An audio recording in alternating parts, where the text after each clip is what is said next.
What's up, good people of YouTube? It's me, Chavez, back with another video for you. In today's video, I'm going to walk you through how I find the sharpest plays on PrizePicks using the Odds Jam Optimizer. I'm going to break this down into 3 easy steps, 3 boxes to check. So if all that sounds good, stick around, drop a like, sub up, click the notification icon, get notified of all upcoming content and videos from me and the channel. And without further delay, we're going to jump into that Odds Jam Optimizer and start looking for some sharp plays.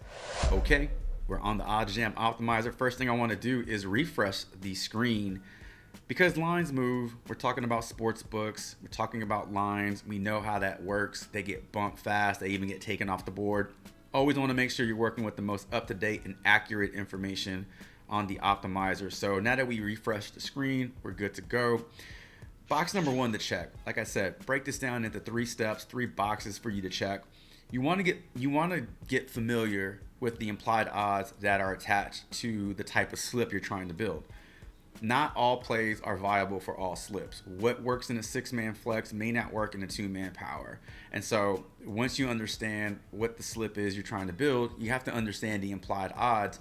That way, that's going to help you identify what players will work in your slip. So over here on the optimizer, you do have the option to drop down and select the slip you want to build out. And I love this feature because it does show you the implied odds. You don't have to figure this out on your own. So right now it's set to 6-man flex, but let's select 2-man power because I want to bring this up and show you. We'll compare the two. So with a 2-man power play, you're looking for minus 136 implied odds, meaning each play that you have in that slip, each play has to be minus 136 implied odds with a basically almost a 58% chance to hit, which is a very, very high percentage. When you're working with 2-man power, you're also going to see that your player pool is very small. So you're going to work with less because you're working with, you're needing a higher percent chance to hit. And there's just not that many players out there, not that many lines out there with a 58% chance to hit. So it considerably narrows down your player pool. And so really you're working with, let's count these up. We'll go ahead and count this Josiah Gray as well. So 1, 2, 3, 4, 5, 6, 7, 8, 9. Is that right? 10 total plays in that player pool. So higher odds, you're looking for higher implied odds and a higher percent chance to hit. It's just going to shrink the player pool. So when we compare that to your 6-man flex, you can see what I mean by not all plays are built for all slips. So, you know, what we see here in this 6-man flex, this Austin Eckler, Josiah Gray, they are now viable for that 6-man flex. But not just them, but all these plays below them, these were not viable for 2-man power. And so just to illustrate the point of not all plays are created equal, not all plays are created for all slips. So very important. Box number 1, be sure you know the type of slip you want to build and understand the implied odds that are attached to it. That way you're making the smartest, the best choices with those players. All right, box number 2, we're looking at implied odds and percent chance to hit on this optimizer. And all we want to do is make sure that the players that we are going to put into that slip meet them. We don't want to dip too far below the green. In fact, I would encourage you to not dip below the green at all. And then you definitely don't want to put any of the red squares in your slip because you can see that you're looking at minus 116 implied odds when we need 119. You can see that you have a 53.8% chance to hit when we're looking at over 54.2. And so this right off the bat doesn't check any of the boxes. Therefore, it is not viable for a slip. And so again, just making sure, you know, that every play that you put in that slip does check those boxes. It is very easy. It is very easy to hear something, to see something, and just throw something in a slip because somebody told you to, or it was a lock of the day or something like that, and it not be a viable play based off the implied odds and percent chance to hit. So do your research, but the optimizer does it for you, so you don't have to work too hard. Just make sure that that second box is checked in terms of that player meeting these two. So now that you have the first 2 boxes checked, the third box is the one that may take a little bit more time, but it is probably the one that'll pay off the most, and that is data points. So we talk about data points with the optimizer, or however you want to do your research, you're really just looking for competing books. Where do they currently have that line, and where is the value? Where can you attack the value? The more data points you have to work with, the better, because it'll show you where that line should be set. So we're not going to talk about this Dak Prescott line because that's obviously a no-brainer. We take the over on that one. But let's look at the Saquon Barkley rushing yards line, set to 73.5, over on PrizePicks. Yes, it checks the box on percent chance to hit. Obviously, the implied odds are there. But when we look at the data points, there's only one available to us. It's on Thrive Fantasy. They have his line set to 77.5. You just have two lines to look at.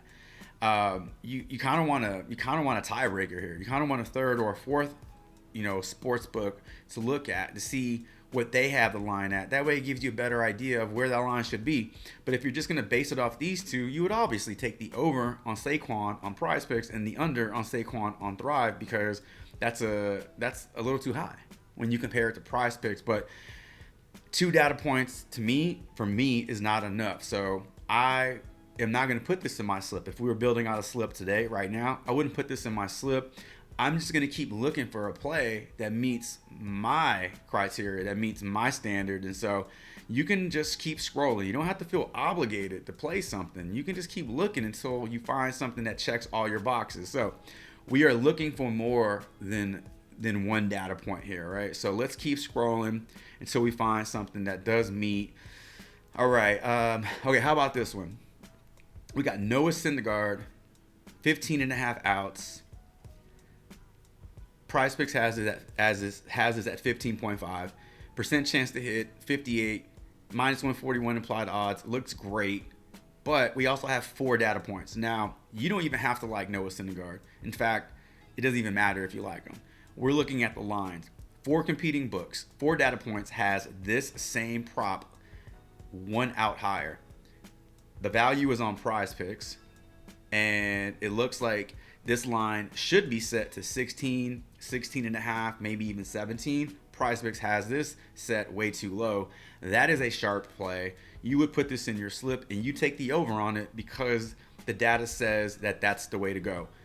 That is a sharp play, and that is what you do. You just rinse and repeat. We scroll down, we find another one. How about this one? Receiving yard prop for Justin Jefferson, over 91.5 yards. Percent chances there. Implied odds are there. We have 2 competing books. We have 2 data points here. 95.5 yards on Thrive, 93.5 on Parlay Play. Both of those have this line set well over 91, making the value on PrizePicks too good to pass up. You take the over on this one, and then maybe take the under on Thrive, because they seem to have a lot of these NFL lines set a little too high. So checking the boxes, finding the data points, and just looking for the right plays. You don't ever have to feel forced to play something.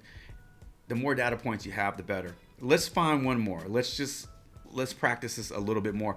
All right, one more play. Aaron Rodgers, over 251.5 passing yards. Implied odds are there. Percent chance to hit is there. How many data points do we have to work with? 3. So 253.5 on Parlay Play, 258.5 on Thrive, and 252.5 over on, the first one was Underdog, second one Thrive, and then 252.5 over on Parlay Play. So 3 books have this line set to over 251. It looks like the line should be anywhere between 253 and 255, 256, based off these lines, regardless of where it should be. PrizePicks has this set too low.